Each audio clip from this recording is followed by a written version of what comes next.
Welcome to Sumit BPSC academy. दोस्तों, आज के इस वीडियो में हम लोग प्रैक्टिस सेट नंबर 3 करने वाले हैं और इसमें 100 क्वेश्चन जो कि पटना हाई कोर्ट असिस्टेंट का क्वेश्चन होगा और सभी क्वेश्चन इंपॉर्टेंट है। आपको सारे क्वेश्चन को अच्छे से देखना है। हम लोग सभी क्वेश्चन का अच्छे से एनालिसिस करेंगे और इसका पीडीएफ टेलीग्राम चैनल में डाल दिया गया है। टेलीग्राम चैनल का लिंक डिस्क्रिप्शन में दिया गया है। तो चलिए इसी के साथ शुरू करते हैं और पहला क्वेश्चन है वो देखते हैं। और दोस्तों, वीडियो अच्छा लगे तो आप लोग वीडियो को ज़्यादा से ज़्यादा लाइक करें, शेयर करें और चैनल को सब्सक्राइब कर लें।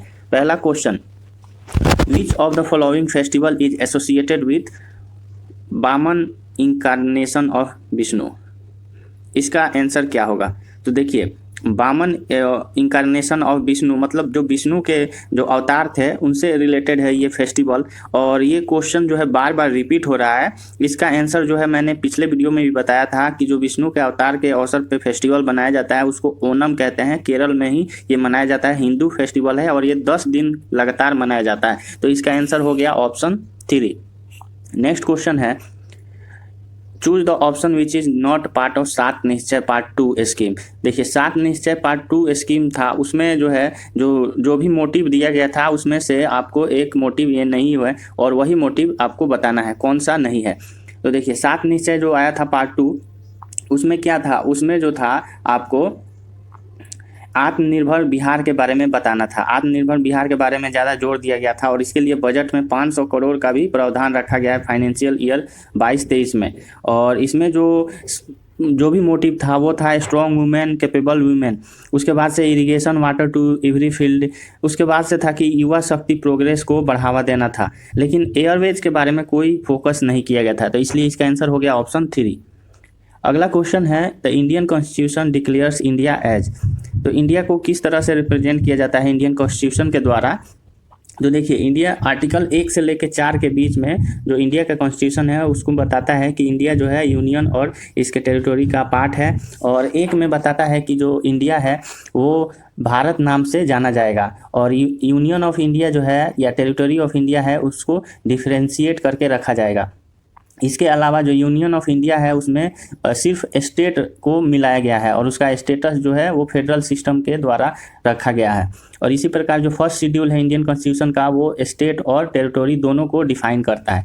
तो इसमें बताया गया है क्या होगा ऑप्शन के अनुसार अगर देखें तो इसका राइट आंसर हो जाएगा union of state, option 3। Next question है, Which of the following is not a determinant of patterns of drainage system? Drainage system का पैटर्न नहीं है और इसका आंसर क्या होगा?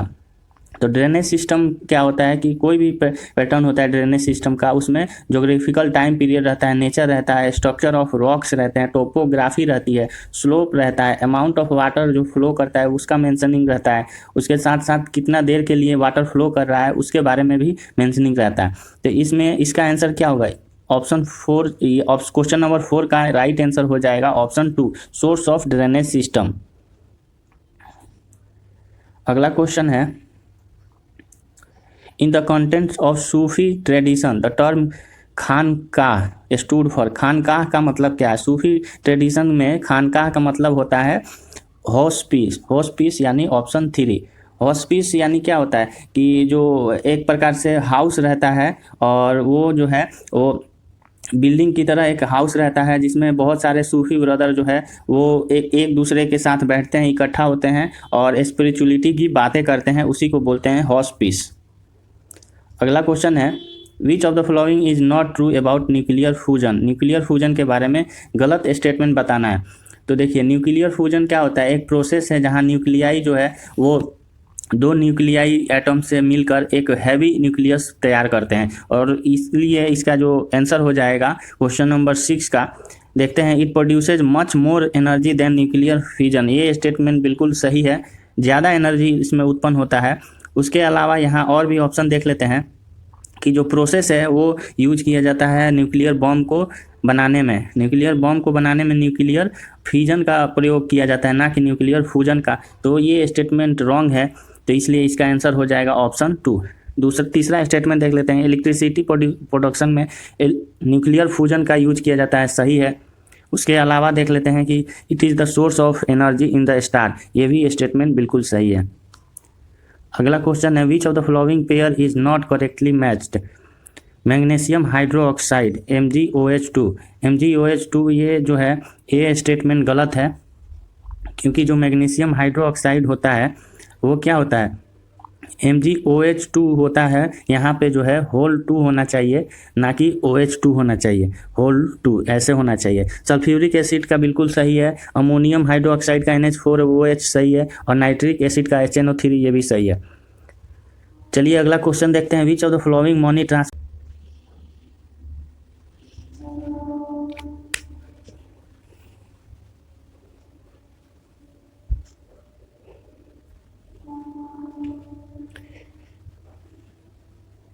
चलिए क्वेश्चन नंबर 8 देख लेते हैं। विच of the following money transfer system allows 24/7/365 transfer of money. यानी क्वेश्चन बोल रहा है कि 365 दिन के सातों दिन 24 घंटे पैसे का ट्रांसफर किस माध्यम से कर सकते हैं। तो इस क्वेश्चन का आंसर हो जाएगा IMPS यानी इमीडिएट पेमेंट सर्विस। और ये जो लॉन्च किया गया था सर्विस वो 22 नवंबर 2010 को लॉन्च किया गया था। इसकी सहायता से आप कभी भी पैसे को, मोबाइल बैंकिंग में भी ये यूज होता है, तो इसकी सहायता से आप पैसे ट्रांसफ़र कर सकते हैं। उसके अलावा और भी सिस्टम है जैसे कि RTGS और नेफ्ट, ये भी अवेलेबल है फंड ट्रांसफर के लिए। लेकिन ये जितना मतलब घंटे बैंक खुला रहता है उसी दौरान आप जो है पैसे का ट्रांसफ़र कर सकते हैं। और चेक के सहायता से आप जो है पैसा जो है बैंक में आप जो है विड्रॉ कर सकते हैं। ये भी आप जो है बैंकिंग आवर में ही आप पैसा विड्रॉ या क्रेडिट कर सकते हैं। अगला क्वेश्चन देखते हैं। विच of the following is not an artificial ecosystem. Artificial ecosystem नहीं है। तो देखिए इसमें क्या होगा, नेचुरल इकोसिस्टम और आर्टिफिशियल इकोसिस्टम क्या होता है। नेचुरल इकोसिस्टम होता है कि जिसमें ऑर्गेनिज्म और इन्वायरमेंट एक साथ मिल के रहते हैं नेचुरली। और आर्टिफिशियल सिस्टम क्या होता है कि वो सेल्फ सस्टेनिंग नहीं होता है, और उसमें जो इकोसिस्टम है वो ह्यूमन एग्जिस्टेंस के द्वारा किया जाता है, मैन मेड होता है। तो इसलिए इसका आंसर क्या होगा, reservoir of dam. Reservoir of dam ये ह्यूमन के द्वारा बनाया जाता है। बाकी जो है पैडी फील्ड, फॉरेस्ट और गार्डन ये सभी नेचुरल इकोसिस्टम है। अगला क्वेश्चन है। Choose the correct order of the Bihar state district descending order per capita income. Per capita income के अनुसार डिसेंडिंग ऑर्डर में जो लिखना है।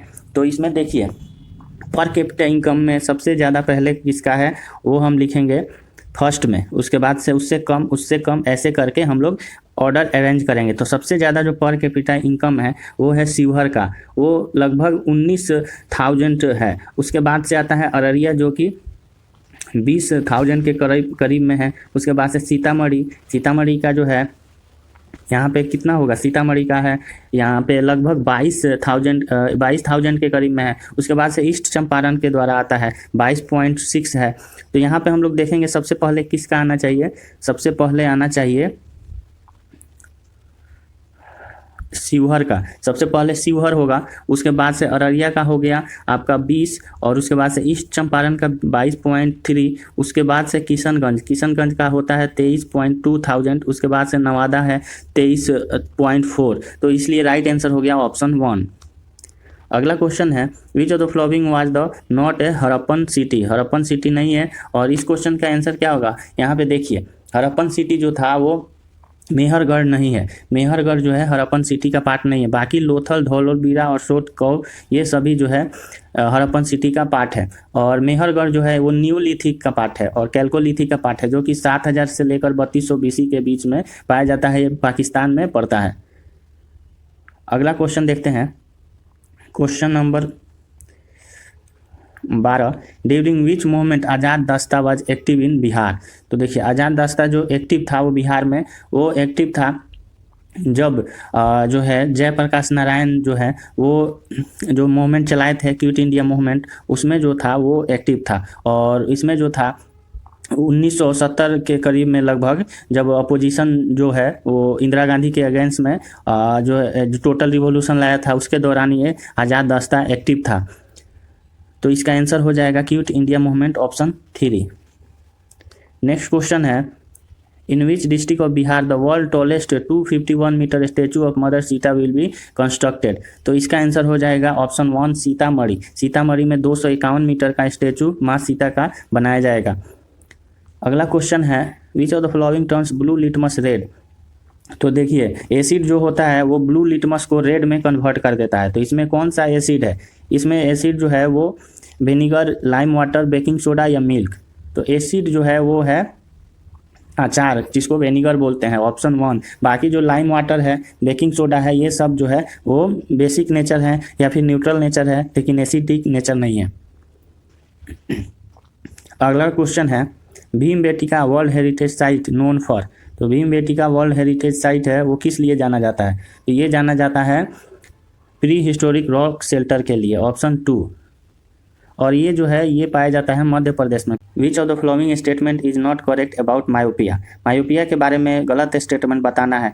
देखिए मायोपिया जो होता है वो बोलते हैं उसको नियर साइटेडनेस। इसमें क्या होता है कि जो मायोपिया का पर्सन होता है उसको कॉन्केव लेंस लगाया जाता है। कॉन्केव लेंस की सहायता से ऑब्जेक्ट जो है वो दूर बनता है, और इसमें जो पहले जो मायोपिया जिसको होता है वो नज़दीक ही इमेज बन जाता है, जिसके कारण वो नज़दीक का इमेज देख लेता है लेकिन दूर का इमेज नहीं देख पाता है। तो इसीलिए कॉन्केव लेंस लगा दिया जाता है, और इसी को हम लोग नियर साइटेडनेस बोलते हैं। यानी ऑप्शन 1 और 2 ये सही है।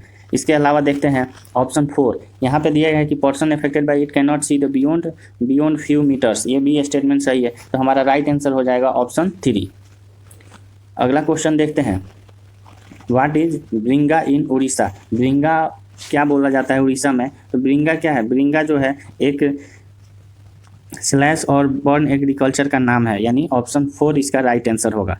अगला क्वेश्चन है which of the following option is also term as the third tier of democracy in India. Third tier democracy बोलते हैं लोकल सेल्फ गवर्नमेंट को, यानी ऑप्शन 3, जिसको हम लोग पंचायती राज इंस्टीट्यूशन के नाम से भी जानते हैं। और ये 73वां कॉन्स्टिट्यूशन का संशोधन अमेंडमेंट एक्ट जो कि 1992 में आया था उसके द्वारा लाया गया था। अगला क्वेश्चन देखते हैं विच of the following rulers build mosque called अढ़ाई दिन का झोपड़ा। अढ़ाई दिन का झोपड़ा यानी ये बनाया गया था कुतुबुद्दीन ऐबक के द्वारा, ऑप्शन 4 इसका राइट आंसर होगा, कुतुबुद्दीन ऐबक। और ये बना गया था लगभग जो है 1192 CE के बीच में। और ये कहाँ बनाया गया है? ये बनाया गया है अजमेर में, राजस्थान के अजमेर में। नेक्स्ट क्वेश्चन है which of the following constitution amendment provided for the right to education. Right to education जो है वो प्रोवाइड किया गया है 86th अमेंडमेंट के द्वारा। 86th अमेंडमेंट जो कि लाया गया था 2009 में, और इसके द्वारा राइट टू एजुकेशन बनाया गया है। सॉरी, यहाँ पे जो 86th अमेंडमेंट है वो 2002 में लाया गया था, जिसके द्वारा राइट टू एजुकेशन जो है वो फंडामेंटल राइट है, और वो कॉन्स्टिट्यूशन का तीसरा पार्ट है। Next question which of the following institution is responsible for the regulating the formal source of credit in India. तो क्रेडिट का रेगुलेशन जो है वो करता है RBI, यानी reserve bank of India, option 1। Next question देखते हैं क्वेश्चन नंबर 22 ऑपरेशन प्रहार। ऑपरेशन प्रहार बिहार में किससे रिलेटेड है? ऑपरेशन प्रहार जो है वो लीकर बैन से रिलेटेड है, यानी शराबबंदी से। अगला क्वेश्चन देखते हैं economic survey of India is published by. Economic survey of India किसके द्वारा पब्लिश होता है? तो ये पब्लिश किया जाता है डिपार्टमेंट ऑफ इकोनॉमिक अफेयर्स, यानी ऑप्शन 2। अब अगला क्वेश्चन देखते हैं next question, question number 24। Question number 24 है during the British rule in India, during the British rule in India gomastas क्या थे? गोमास्तास क्या थे? तो यहाँ पे देखिए गोमास्तास के बारे में पूछा गया है। गोमास्तास क्या थे? तो वो एक प्रकार के पेड सर्वेंट थे। पेड सर्वेंट थे जो जिनका काम था कि जो भी सुपरविज़न करना है या कलेक्ट करना है सप्लाईज को, और उनका जो है क्वालिटी को चेक करना था। ये ब्रिटिश कंपनी जो ईस्ट इंडिया कंपनी था उनके द्वारा ये बनाए गए थे, और जो भी लोकल वीवर्स थे और आर्टिसन थे उनको गुड सप्लाई करता था। तो इसलिए इसका आंसर हो गया ऑप्शन 1। नेक्स्ट क्वेश्चन है which of the following rivers form the famous Dhaudhar fall. Dhaudhar fall किस नदी के द्वारा बनाया गया है? तो धौधार फॉल जो है वो नर्मदा नदी के द्वारा बनाया जाता है। ये बनाया जाता है मध्य प्रदेश में, जबलपुर डिस्ट्रिक्ट के मध्य प्रदेश में। अब नेक्स्ट क्वेश्चन की तरफ बढ़ते हैं। रीजनिंग और मैथ का क्वेश्चन है, और इसमें मैं आपको बताऊंगा कि किस तरह से रीजनिंग और मैथ का क्वेश्चन सॉल्व किया जाएगा। देखिए ये क्वेश्चन जो है 26 नंबर इसमें पूछा गया है कि consonant how many consonants are there in the arrangement each of which immediately followed by vowel but not preceded by number.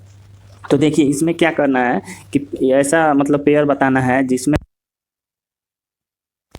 वो कॉन्सोनेंट हो और उसके बाद जो है वॉवेल हो, लेकिन इसके पहले जो है वो नंबर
तो ये जो है स्केलिंग डिस्टेंस का टोटल इसका जो है फॉर्मूला से बन जाएगा क्वेश्चन, काफ़ी इजी है ये क्वेश्चन। और ये जो रिलेटिव स्पीड होता है ना, वो रिलेटिव जो है स्पीड होता है वो दोनों का डिफरेंस होता है।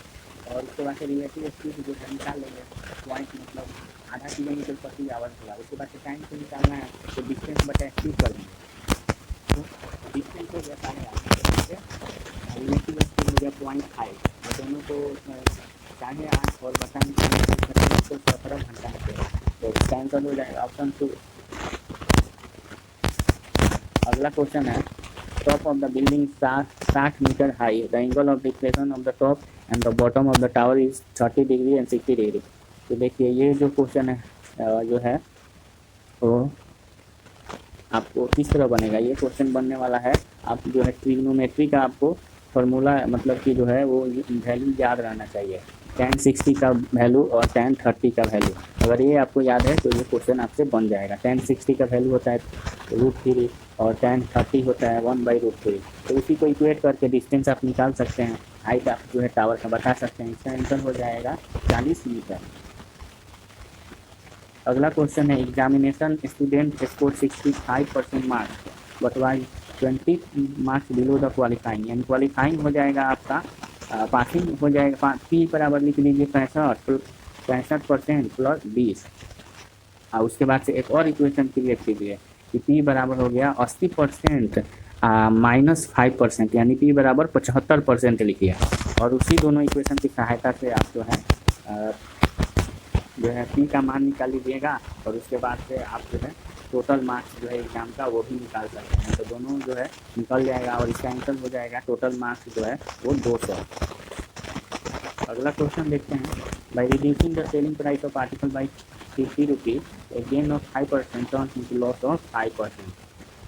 तो पहले जो है वो CP 100 था तो 105 रुपये में बेचा, अब CP जो है 100 थी है लेकिन बेच रहा है इसको कितना में, बेच रहा है 95 में। तो 105 और 95 यानी 10 का वैल्यू हो गया 50। 10 का वैल्यू जो है वो आएगा,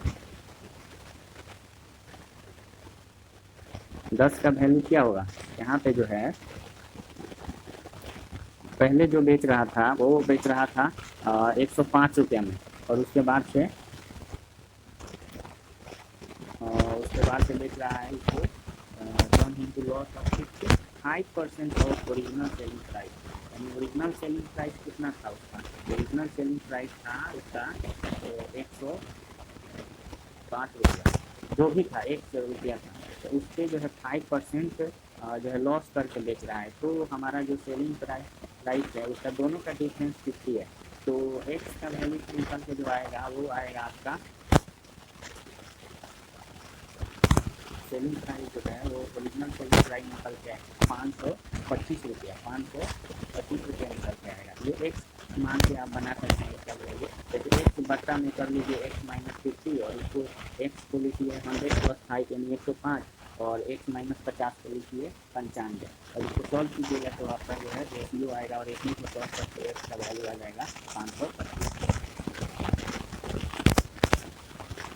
अगला क्वेश्चन का है और इसी क्वेश्चन हो जाएगा ऑप्शन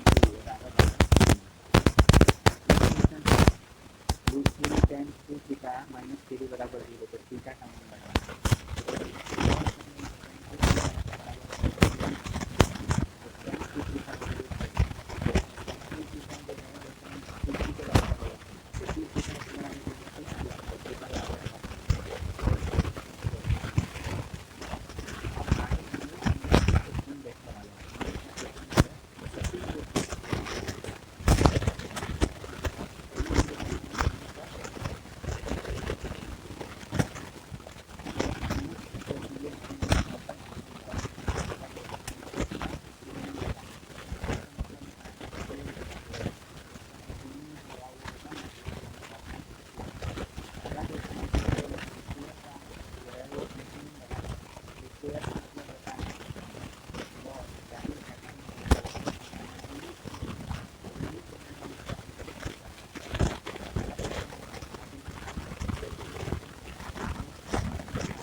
अगला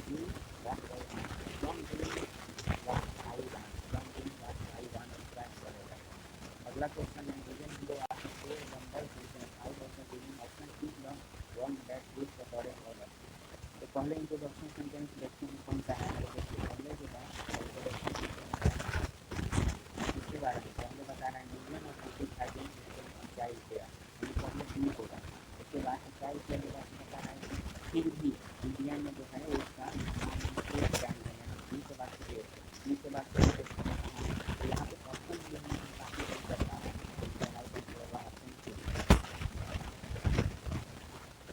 अगला क्वेश्चन में सेलेक्ट करना तो क्रिएट प्रैक्टिस फॉर्म तो ये discovering food among the viewer. तो इसका आंसर क्या होगा प्रैक्टिस फॉर्म बनाना है। प्रैक्टिस फॉर्म बनाने के लिए सबसे पहले हम लोग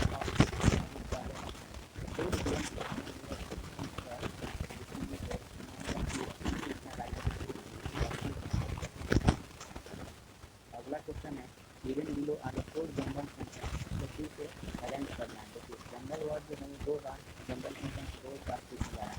तो क्या होगा पहले जो है इंट्रोडक्शन सेंटेंस देखते हैं इंडिया इसके बारे में पूछा गया है। इसके बारे में बोला जा रहा है पहले तो बी होगा उसके बाद से बोला है दो प्रकार के मिलते हैं। इसके बाद वो खाना चाहिए कि किसी एक के बारे में